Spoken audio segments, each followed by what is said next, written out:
He's an accomplished tenor. He's appeared with Apollo's Fire, Les Délices, the Newbury Consort, many other groups. He's also met with robust success in his academic life, having received multiple grants and awards, including most recently the Elizabeth Bartlett Award from the American Musicological Society and the Richard Zdanis Research Scholarship from our own institution.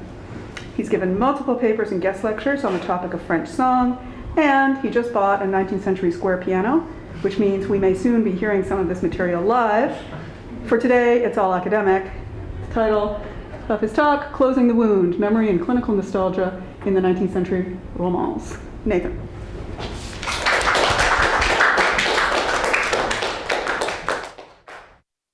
Thank you, Francesca, for that very kind introduction, and thank you to the Baker Nord Center for the support for this research and for helping to coordinate this talk.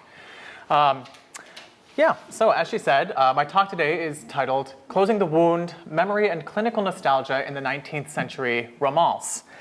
And I would like to start first just by giving people who may not know the genre a bit of a primer so we can kind of ground ourselves in this musical world. So romances were short and easy to sing strophic songs characterized by their sweet, natural, rustic melodies, simple accompaniments, and amorous themes. They first appeared in the mid-18th century, reaching the height of their popularity in the mid-19th century.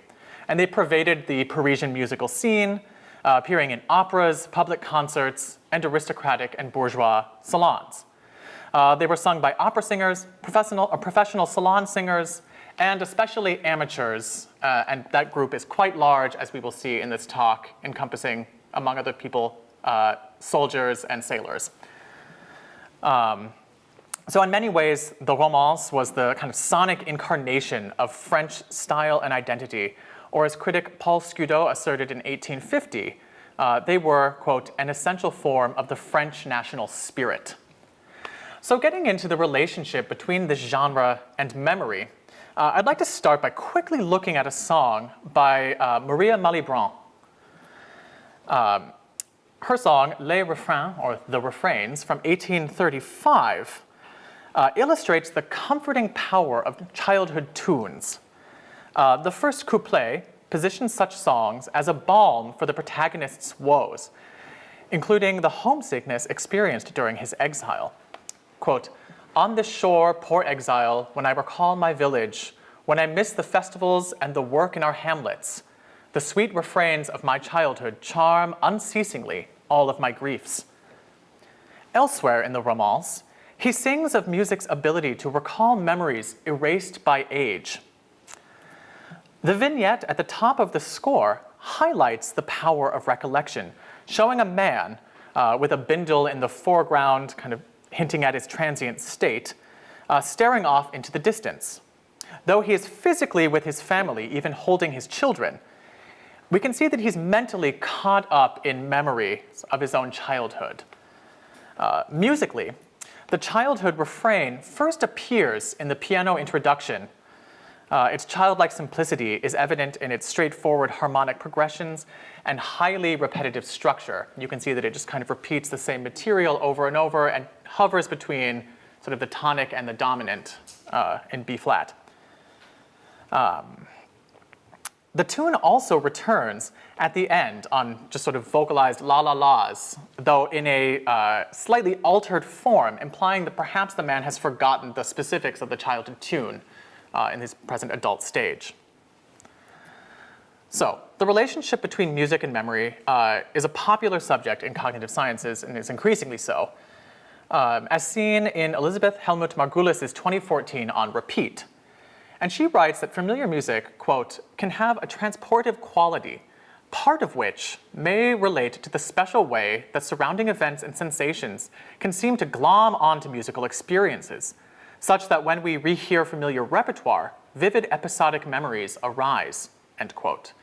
So this explains why a childhood tune, as seen in Malibran's song, can stimulate memory and stir recollection. Yet, modern cognitive scientists are of course not the first to note music's ability to stimulate memory.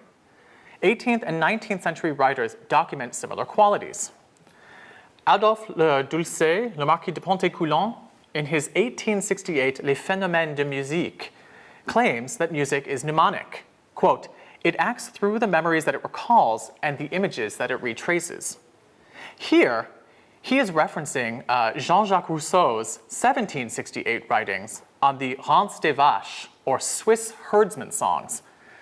Such songs, Rousseau asserts, had a dangerous power over Swiss mercenaries abroad, not because of the music itself, but because of their associations with home and family, and their tendency to spur a powerful desire to return to one's homeland. And we will be talking more about the Rance des Vaches as this lecture continues. But in this context, Malibran's Les Refrains points to something more than mere recall. Her romance alludes to an 18th and 19th century disease, clinical nostalgia. Now, nostalgia was a disease of displacement, an intense longing to see one's absent childhood home that led to a withdrawal from the physical world, as we saw in the vignette illustration, deteriorating health, and death. It struck those unable to return to their homeland, like the exiles seen in Malibran's song. More, the childhood refrain in that song actually acted in exactly the same way as Rousseau's Rance des Vaches. Hearing the familiar tune, even in his imagination, forces the exiled protagonist to recall his lost home and childhood. Yet, Les Refrains is not unique in its evocation of clinical nostalgia. It belongs to a substantial group of 19th century romances that explore the disease.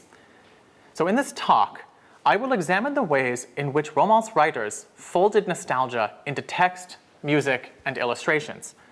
I will show that the prevalence of such nostalgic romances and the ways in which they portrayed the disease portray a series of anxieties about, among other things, urbanization, political exile, and war. I will then draw upon nascent 19th century psychological theories to argue that nostalgic romances did not merely depict the disease, but actually helped treat and even prevent it. So, before exploring the relationship between nostalgia and the romance, a deeper understanding of the disease must be established. The term was first coined by Swiss medical student Johannes Hofer in 1688, and it was basically just a medical way to describe a kind of severe homesickness, also known as Heimweh or maladie du pays in French. And historically, nostalgia was a disease of place more than a disease of time. So this is a kind of shift from our modern conception of nostalgia. Béguin offers a kind of concise definition in 1834.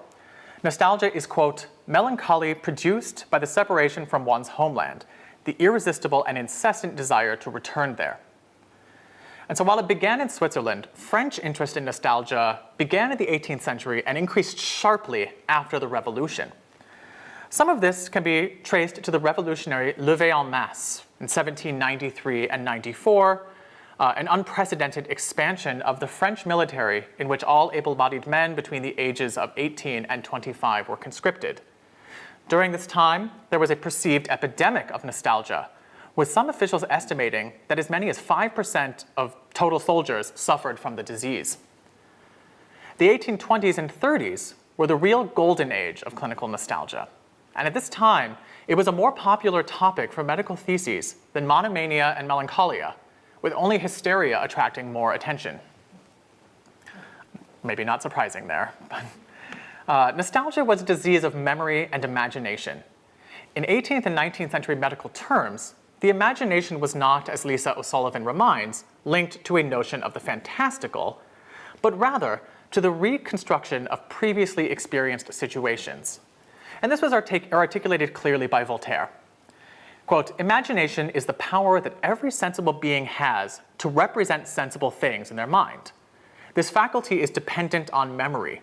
One sees people, animals, gardens. Those perceptions enter through the senses. Memory retains them. The imagination arranges and shows them. End quote. Jan Goldstein has demonstrated the centrality of the imagination in 19th century French medical writing, where it was situated at the junction between the mind and the body, acting as the intermediary between the two.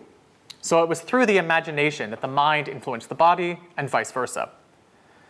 And nostalgia was tied into this conception of the imagination.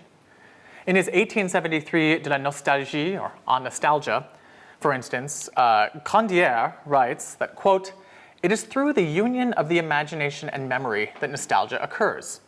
The image of a person's home appears to the one who is separated from it.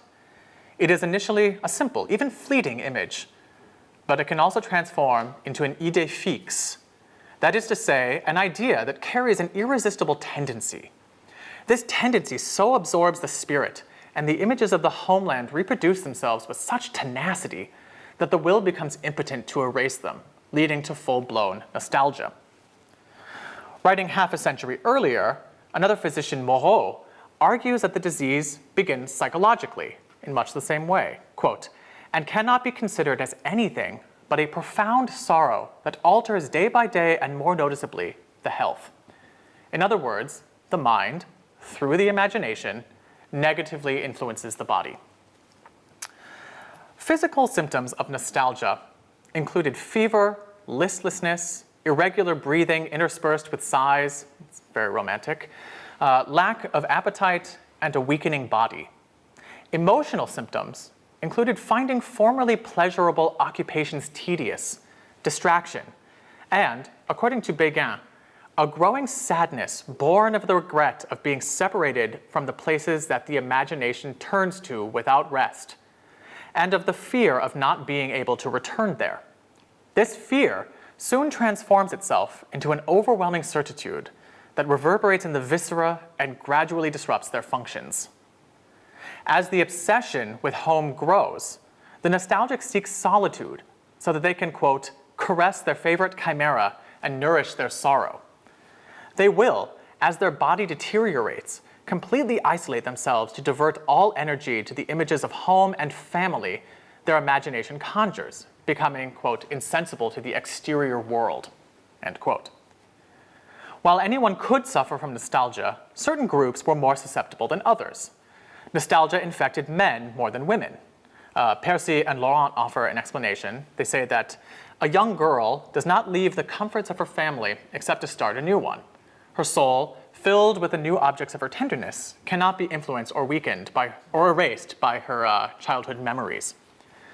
And basically what doctors are saying at this time, and they believed this, is that women were more capable than men of substituting one thing, like a new family or a new home, for another.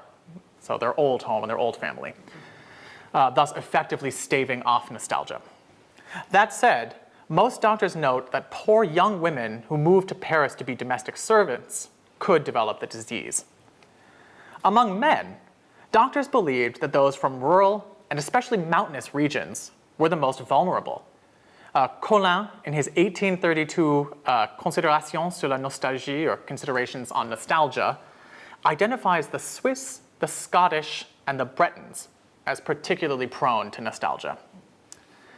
And finally, medical treatises identify two main vulnerable groups, exiles and soldiers. Among exiles, revolutionary émigrés receive most attention and are commonly cited to emphasize the irrational extent of a nostalgic's desire to return home, even in the face of political or corporeal danger. Grandier writes that, quote, "During the revolution, one saw émigrés with a price on their head renounce all the benefits offered to them by foreigners to return to France and expose themselves to danger.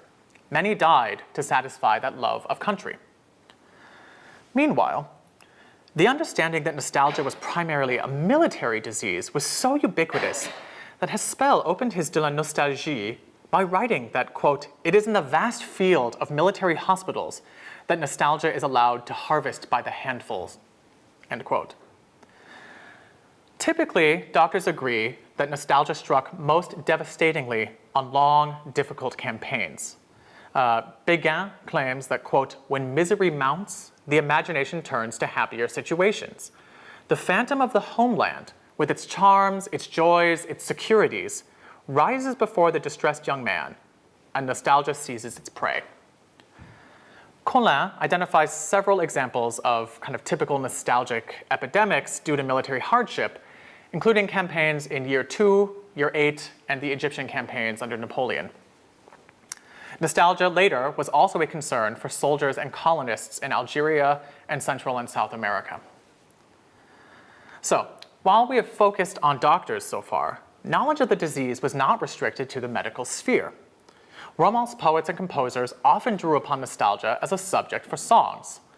We saw one with Malibran, but let us turn now to one by Étienne Thénard, Lucian Swiss, or the Young Swiss Man from 1835. That the song is indebted to clinical conceptions of nostalgia can be seen in its introduction in the journal Le Ménestrel. Quote, "Here is a poor Swiss child tormented by nostalgia. His dying eyes turn towards the cradle of his childhood and the memories of lakes and valleys, towards the voice of his sweetheart. The songs of shepherds and the Rance des Vaches inspire his lamentations." But how exactly did Thénard evoke the disease?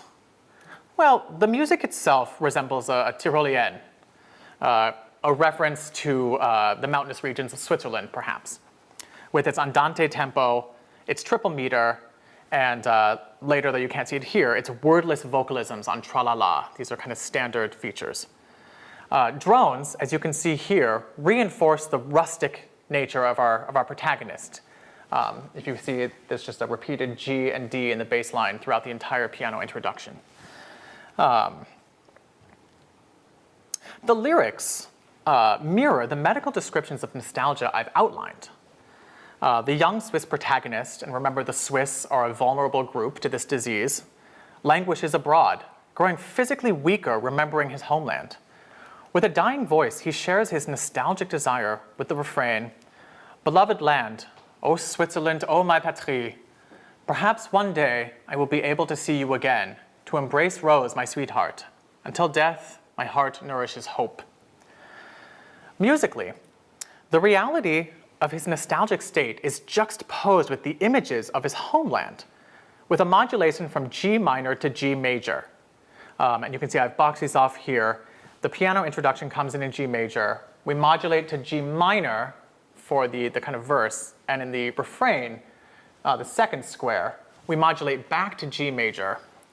And he ultimately chooses to end in G major, functionally embracing his fantastic visions, even at the cost of his own life.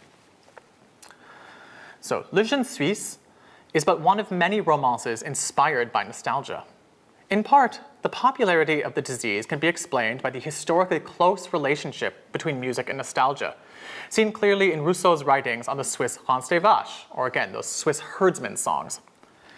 In his Dictionnaire de musique, he claims that, quote, "This air is so dear to the Swiss that it is forbidden under pain of death to play it near their troops, because it makes those who hear it burst into tears, desert, or die, because it excites in them such an ardent desire to return to their country," end quote. And he argues that the Rance des Vaches has no sway over other peoples because it is, quote, "a memorative sign."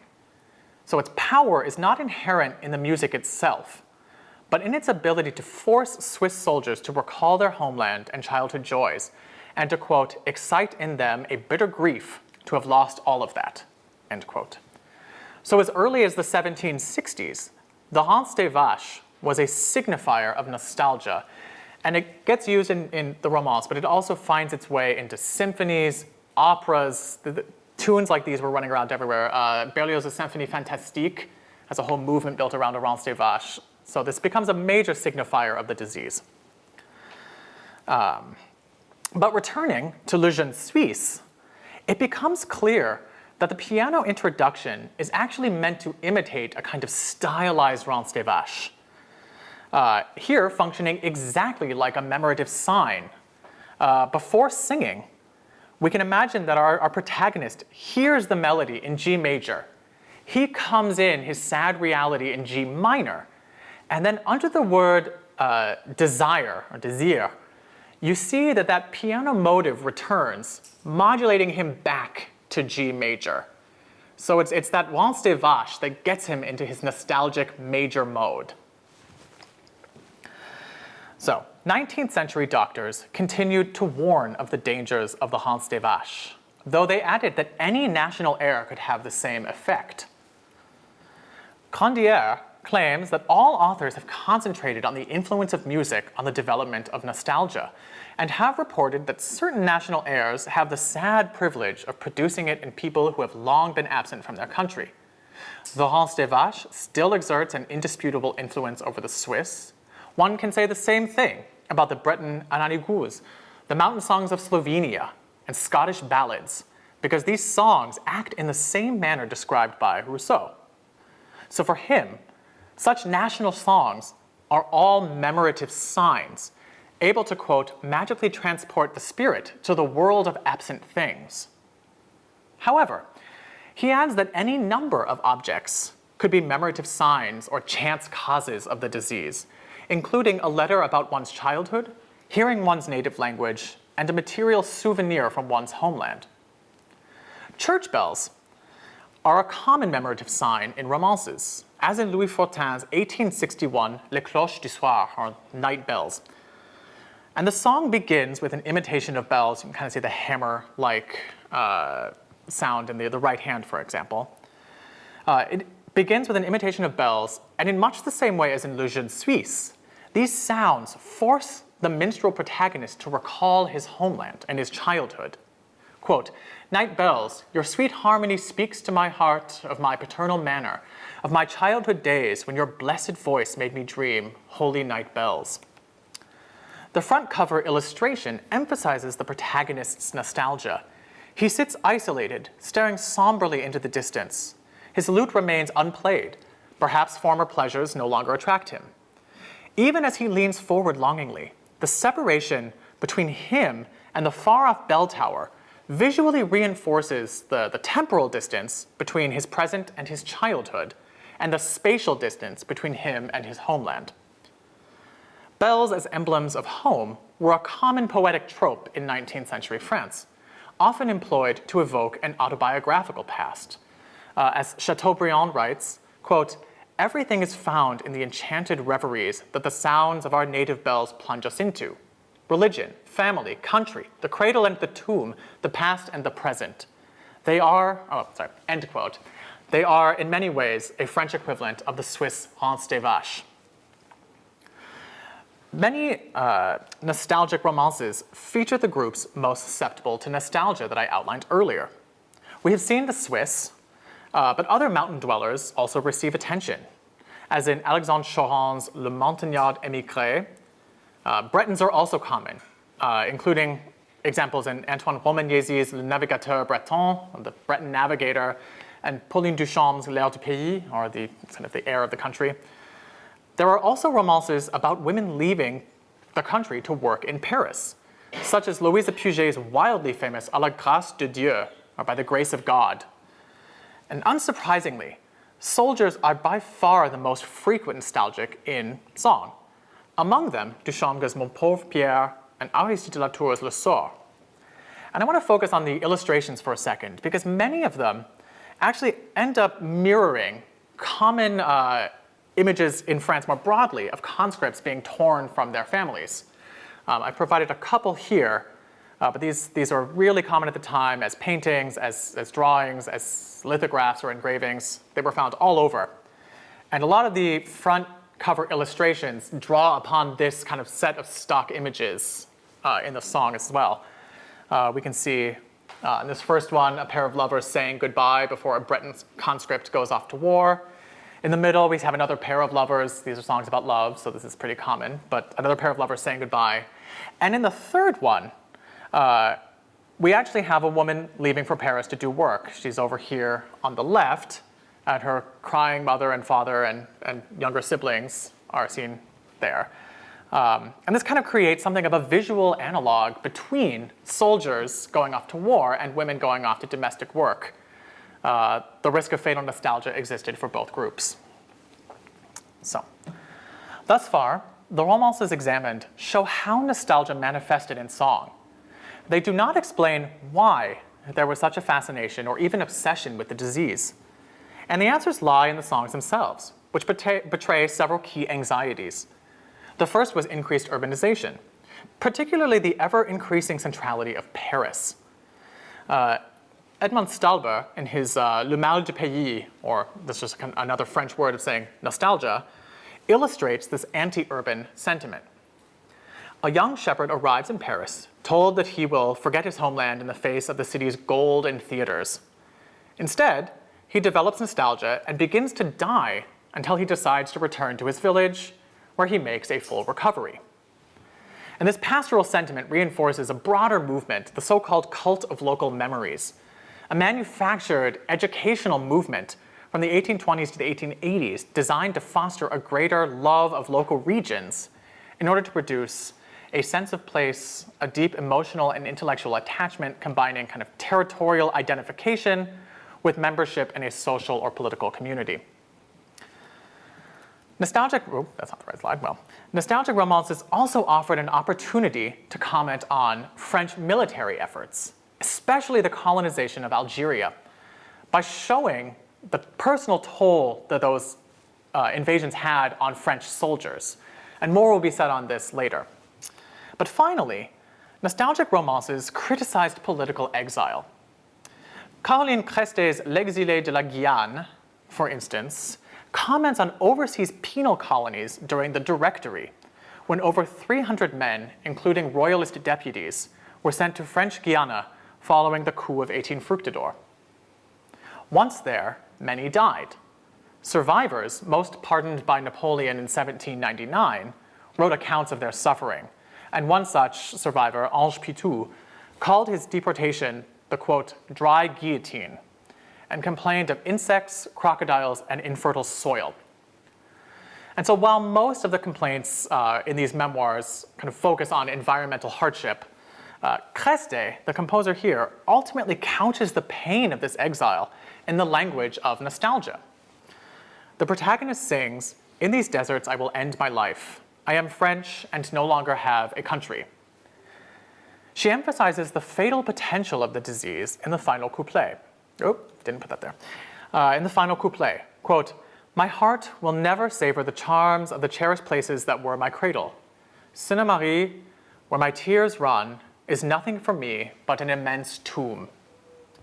And Crestay goes to great lengths to generate sympathy for the nostalgic by highlighting the injustice of his imprisonment. She stresses his lack of guilt and links his experiences to those of Rachel in the Bible. Bonapartists also used nostalgia to protest political deportation, this time during the Restoration beginning in 1815.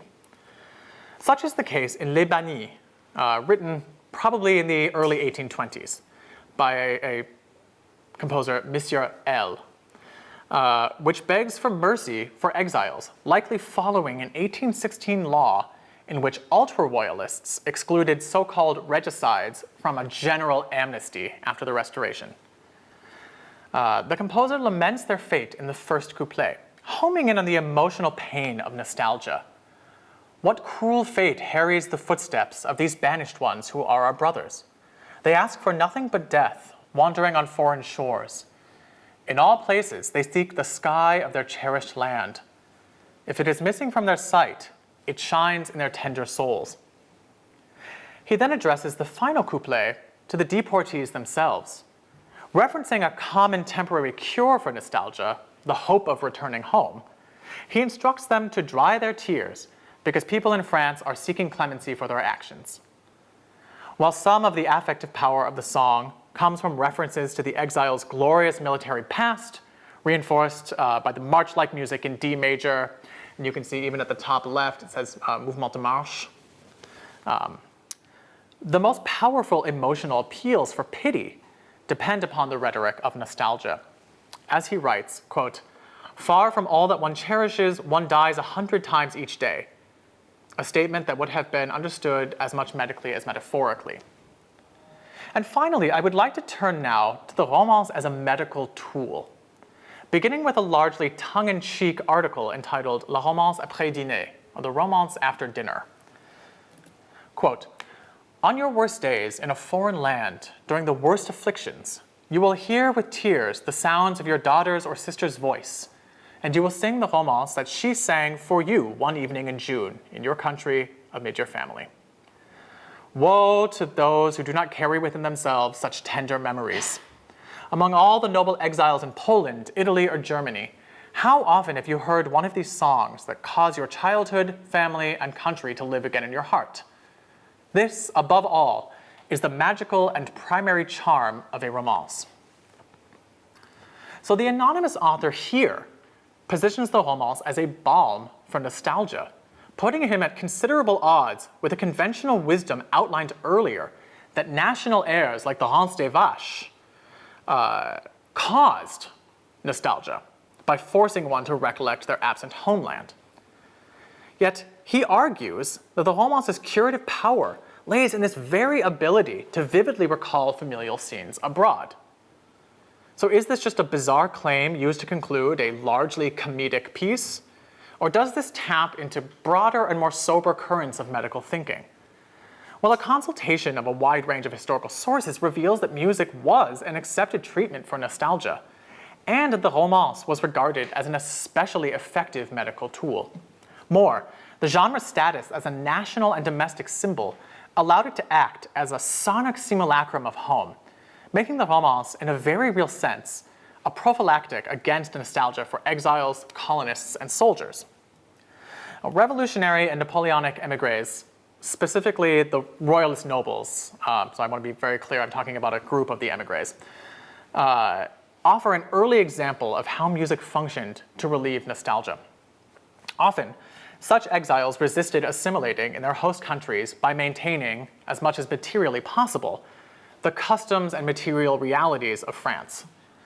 The émigrés settled all over Europe and the United States, though mostly in major cities like London, Hamburg, and Philadelphia. As with many diasporas, the émigrés sought each other out, creating new French communities, or what Chateaubriand characterized as the external France. Now, much of the modern literature on the émigrés touches on their attempts to recreate France abroad. Catherine A. Herbert, for example, writes about the 3,000 French-speaking émigrés in Lower Philadelphia, who transformed the district into a French-speaking colony, complete with their own journals, cafes, and shops selling imported French wines, cheeses, and candies. But perhaps the most palpable expression of the effort to literally rebuild Ancien Régime France is French asylum. Founded in 1793, asylum was an isolated settlement of French elites in northeast Pennsylvania that was meant to physically recreate the pre-revolutionary existence of its denizens. And you can see it's a little fuzzy, but right there in the top left, you can see French asylum just north of Scranton. So everything from the neoclassical town plan to the manner in which the houses were constructed and furnished betrayed this overriding concern. Compared to Anglo-American houses in the region, the asylum houses were roughly 7 times as large, with papered walls and finely crafted furniture meant to, according to archaeologists Rob Mann and Diana Di Paolo Lauren, quote, reproduce elite French identity and class position on the Pennsylvania frontier. So archaeologists have excavated an old buckle, combs, straight pins, basically luxury materials used to reestablish pre-revolutionary social hierarchies to distinguish asylum elites from servants, enslaved people, and local Anglo-Americans. More broadly, the architecture and furnishings were designed to reconstruct the social spaces where elite identity was created and recreated by providing locations for social leisure in the home, a bedrock of 18th century French aristocratic identity. So that émigrés in asylum, and indeed all émigrés, attempted to replicate old forms of sociability as part of a broader effort to reconstruct their homeland is not surprising. As Stephen Cale and Antoine Lilti have shown, the salon was a vital part of le monde, or the social world, prior to the revolution.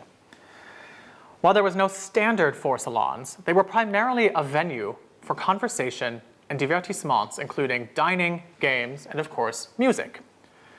And music was an important part en société, or in society, for both men and women, where it was a marker of worldly distinction, a viable way for talented noble amateurs to gain a reputation, and a means to stave off ennui. Now, this essential semi-private sociability collapsed in Paris in the 1790s following the revolution. However, Ancien Régime-esque salons survived in part in prisons, where aristocrats maintained elegant dress, had access to reading rooms and even small orchestras. Henri d'Almeida, in the early 20th century, also suggests that the romance, in particular, was a key aspect of sociability in prisons, where aristocrats established, quote, prison salons and brought with them their tastes and customs, quote, one sang romances there. Émigrés also actively preserved salons and the variety of entertainments that went with them. During the first wave of the emigration, when many fled to Brussels, Cale notes that aristocratic sociability carried on as usual. Quote, the will to maintain the habits of the past led women of the emigration to resuscitate abroad the many distractions of daily life, soirees, receptions, dinner parties, and salons, to which they had been accustomed at home, with whatever resources were available. Now, evidence for the reformation of salon culture during the emigration is plentiful. Francis Sargent Childs, for instance, notes that nearly every entry of Moreau de Sainte-Marie's Philadelphia diaries from the 1790s includes a dinner or a visit. And numerous French events occurred in that city during the 1790s, including a weekly French ball hosted by the Société Française. French music, including the romance, was important in this reconstruction of le monde, or the world, and thus of France abroad. In Philadelphia, French singers and musicians organized and performed 18 concerts of French music and operas between 1794 and 1798. Claire Civitar has elucidated the role of French theater, including opera, in several German cities. In Mannheim, for instance, German theater troupes performed French works targeted directly to émigré audiences, including Grétry's royalist opera comique, Richard Coeur de Lion, or Richard the Lionhearted. Marie Cornaz, meanwhile, writes about an uptick of French romances published in Brussels between 1789 and 1793, when many aristocrats sought refuge in the Belgian capital. In a similar vein, Emily Laurence sheds light on French romances published in Philadelphia in the 1790s, newly composed ones published in the American city. These studies suggest that there was a rather robust market for romances during the emigration. But while the specific ways in which song helped to treat émigrés as sort of nostalgia is elusive, several sources offer clues. A particularly rich example is found in Laure Junot d'Apprentes's memoirs in 1834, though she's writing about the early 18-teens. She writes about a visit to Juliette Récamier, who was a big, glimmering personality in Napoleon's Paris until he exiled her.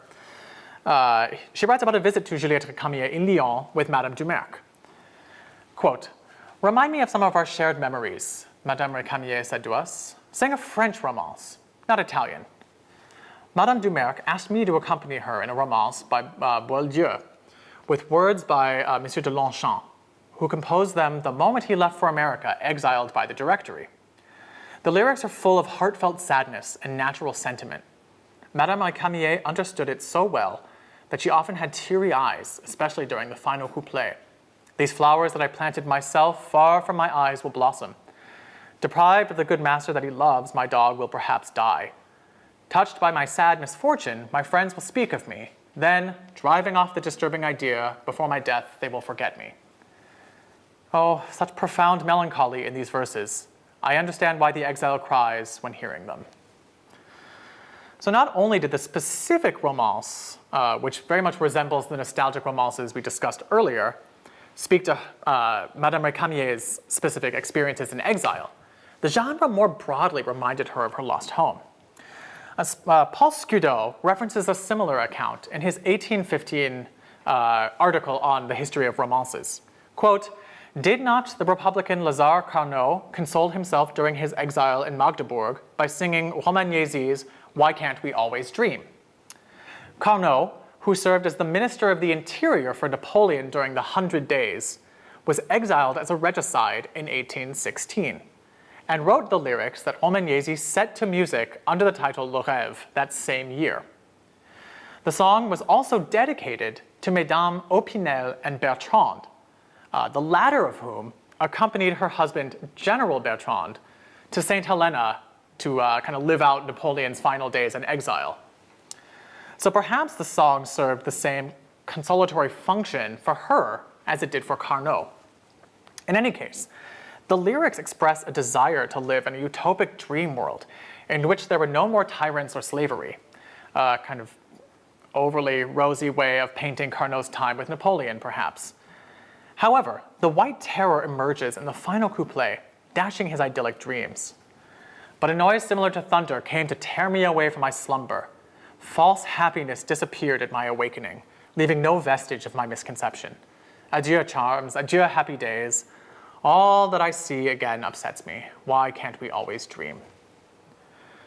Its pessimistic ending very much reflects Carnot and Bertrand's autobiographical experiences in exile. And yet these examples beg the question, why did nostalgic exiles consume songs that reminded them of what they had lost? And moreover, why was this considered a consolation, a good thing, rather than a danger? It is here that the Romance and emerging theories of psychological treatments intersect. The basics of music as moral or psychological cure can be found in Fournier-Pesquet's entry on music in the Dictionary of Medical Sciences. He argues that to heal a patient, music must coincide with their feelings. Quote, "It is not always the case here to put into practice that medical axiom that one heals through opposites. A profoundly distressed man would be angered if one interrupted his grief with happy music. His grief would worsen. Thus, I think that one obtains a favorable diversion through music in making it express ideas and sentiments that coincide with those that burden the patient." And in this vein, he argues that if a patient has lost a comrade, they should listen to Orpheus. If the patient has experienced great adversity, they should seek out Oedipus or Romeo and Juliet. And it stands to reason then that if a patient is nostalgic, they should listen to or even sing nostalgic romances. So the anonymous author of an 1833 article entitled Les Mystères de la Romance, or The Mysteries of the Romance, explains why the genre exerts emotional and even curative powers over listeners. Drawing upon theories of sensibility, he explains that a sympathetic fiber exists between the soul and the external sounds of the romance. Influenced by the relationship between memory and the imagination that we discussed, he asserts that this sympathetic fiber is dependent on the past. Quote, "The fiber has no connection to the present. Daughter of times past, she has her source in memory, her domain is the imagination." In essence, he argues that what makes a romance resonate is its ability to call to mind a personal episode in each listener's history. In this way, each romance stands as a potential memorative sign, an associative means of stimulating past images in the imagination. He charts the progression of a listener's responses to the same romance over time. Quote, "When a life is wounded by abandonment, the romance encounters nothing in the soul but sorrowful regrets. It causes a torrent of tears to gush, and its ravishing sounds break and rend the heart. Later, when your life is stripped of its drama, the same romance seems to offer nothing more than pathetic sounds that mock your past tears. It elicits nothing in you but a bitter laugh, the last expression of wrecked illusions. It is not until long after, when time has closed the wound, when the heart is forgotten, that the melody loses all at once the secret of its joys, the secret of its sorrows, and the bitterness of its recollections. Thus, the magic disappears forever.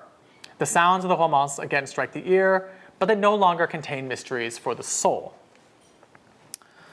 Like Fournier-Pesquet, then, this author suggests that listening to romances that coincide with a person's feelings creates a profound and at times helpful emotional response.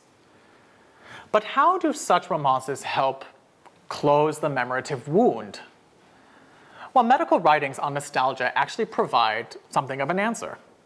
Percy and Laurent, for instance, argue that to treat a patient, rather than distancing the nostalgic's thought from delightful familial memories, the doctor should speak to them ceaselessly about the objects they love in order to weaken the impressions that they have made. In other words, repeated exposure to memories of home actually diminishes their pathological effect. Béguin claims that while a doctor's questions about a patient's homeland, quote, "will sometimes lead to tears," they weaken and in the end exhaust a sentiment that repressed or fought against would acquire an irresistible force. In essence, Les Mystères de la Romance, or the Mysteries of the Romance, follows this emotional roadmap, showing the strength of a passion waning until in the end it has no power over the imagination. For nostalgics, romances like the ones we have seen today performed the same function as a sympathetic doctor. They gave voice to a patient's diseased longings, and in so doing, consoled that patient by numbing the pain. Georges Cassner, in his 1855 Les Chants de l'Armée Française, or the Songs of the French Army, suggests that soldiers likewise took advantage of the romance's commemorative and curative qualities. He writes that soldiers who knew many songs, referred to as troubadours, were widely sought after in part because they sang popular romances. Quote, "These airs, which in distant places recall the homeland and moving memories associated with it, are able to mollify the torments of absence. The unfortunate ones that fate condemns to spend a long time in a foreign land, notably captives, draw sweet consolations from them." He cites the story of several cavalrymen held captive by Emir Abdelkader, an Algerian leader who fought against the French invaders in the 1830s and 40s. At night, the French prisoners sang national songs, including Amédée de Beauplain's Les Hirondelles, or the Swallows, from 1830, which caused them all to cry. Cassner, drawing upon the psychological cures discussed, claims that such tears, quote, "eased oppressed souls, preventing them from suffocating under the weight of their grief." And Les Hirondelles fits snugly into the category of nostalgic romances that we've discussed, corroborating the idea that curative songs must coincide with a listener's emotions. Indeed, the narrative of the piece mirrors the cavalrymen's situation almost exactly. A soldier held captive by the Algerians sees a swallow each year fleeing winter in France, and wonders why it brings him no news or memories of his country, village, mother, or friends. And the romance, of course, in 1830 was rather timely, coinciding exactly with the start of France's invasion of Algeria, when new fears of nostalgia and troops was rising. So the romance genre was ideally suited to heal nostalgics, in part because it spoke to their condition, but also because of its connection with familial spaces. Returning to the romance After Dinner, the author claims that, quote, "The romance is the musical epic of the family, the poem of domestic life." It was, for him, so inextricable from that association that hearing one immediately conjured images of idyllic family gatherings. And in this way, it supported a common treatment for nostalgia, recreating a sense of home abroad. Often, medical treatises encourage doctors to find a soldier from the same region, or preferably the same village, to speak with a nostalgic so they can hear a familiar patois. And Collin sees this treatment as an extension of the strategy of certain exiles who, quote, "took pleasure in remapping images of their birthplaces, giving the stones, trees, and streams of the land of exile a familiar name that recalled fond memories. They flattered their imaginations there, and thus diverted ideas of grief and ennui through these ingenious means." In other words, creating simulacra of home through language or through remapping was a viable means of fooling the imagination and undermining the effects of nostalgia. And romances should be seen as the musical equivalent of this treatment. Now, the idea of romances as a stand-in, like an actual stand-in for home, is apparent in the stories that circulated about Frédéric Bérat's romance, Ma Normandie, or My Normandy. In one version of the story, the anonymous author writes about a Frenchman in California who suffered from nostalgia when he became lost. Quote, "I walked randomly, sad, dejected, suffering. The darkest thoughts troubled my spirit, and despair took possession of me, when suddenly I heard a singing voice ring out from afar. I listened and distinguished French accent. It was that well-known song, Ma Normandie. Nothing can describe the effect of that song in that place, in that moment, and in that emotional state. Nothing can express the emotion that took hold of me on hearing that lovely air, those moving lyrics, that friendly voice that brought to me, in the middle of the desert, the memory of my absent country. I cried and I laughed at the same time. My first movement was to kneel, and in the delirium of my joy, I repeated the sweet refrain, my hands joined, my eyes towards heaven. Then I got up and walked in the direction from which the voice came. At the bend of a hill that bordered the road was a village. In that village, compatriots welcomed me with open arms, and from that moment, the pays changed, courage returned, and a new life started for me. And it was not meeting the compatriots that cured his nostalgia. It was the visceral memories of home the song elicited that did the trick. So music not only consoled those suffering from nostalgia, it could prevent outbreaks of the disease in the first place. Kastner even refers to songs as, quote, a powerful inoculation against this dangerous and often fatal disease. Doctors almost universally mention the importance of music as a means of distracting soldiers and thus staving off nostalgia. Michel Lévy, for instance, argues that music helps soldiers avoid idleness, which he calls the condition that most favors the development of nostalgia. Grandier claims that music has a commemorative charm and carries reminiscences of home that, when wisely controlled, are the best prophylactic against nostalgia. Now, although there were many jovial songs kind of written specifically for soldiers, these are the more bawdy kind of sailors' tunes that we think of, Kastner notes that they also knew a lot of these sort of more polite salon romances. Quote, that's how the voices of the manliest and most boisterous soldiers made certain well-known airs resound in the vast barracks halls, songs that would never have demanded such a deployment of martial sound, end quote. For this reason, military bands also played arrangements of romances, kind of transforming this, again, polite salon genre into bombastic regimental music. Jules Gabriel Janin, for instance, expressed surprise to hear a regimental band playing romances by the composer Louisa Puget.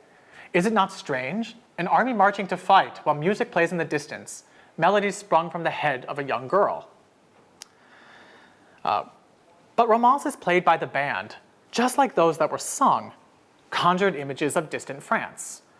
Gustave Germain Joubert, for instance, writes that during the Crimean War in the 1850s, the 4th Division occupied a picturesque country near Belgique. Quote, the military bands made us dream of our absent homeland through playing these familiar tunes. So in all of these ways, sung by a military troubadour or in the home of an émigré in exile, by a group or played by the military band, romances supplied enough reminders of home, or even created the illusion that soldiers and exiles had never truly left, that there was no opportunity for epics of nostalgia to break out. Moreover, it is clear that the nostalgic romances discussed today, and the genre more generally, served an important medical function for broad sectors of the 19th century France, a fact that I think eloquently speaks to the genre's cultural, social, and political significance. Thank you.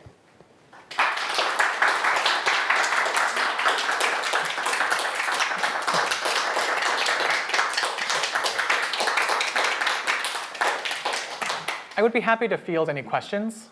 Feel free to just shout them out. Or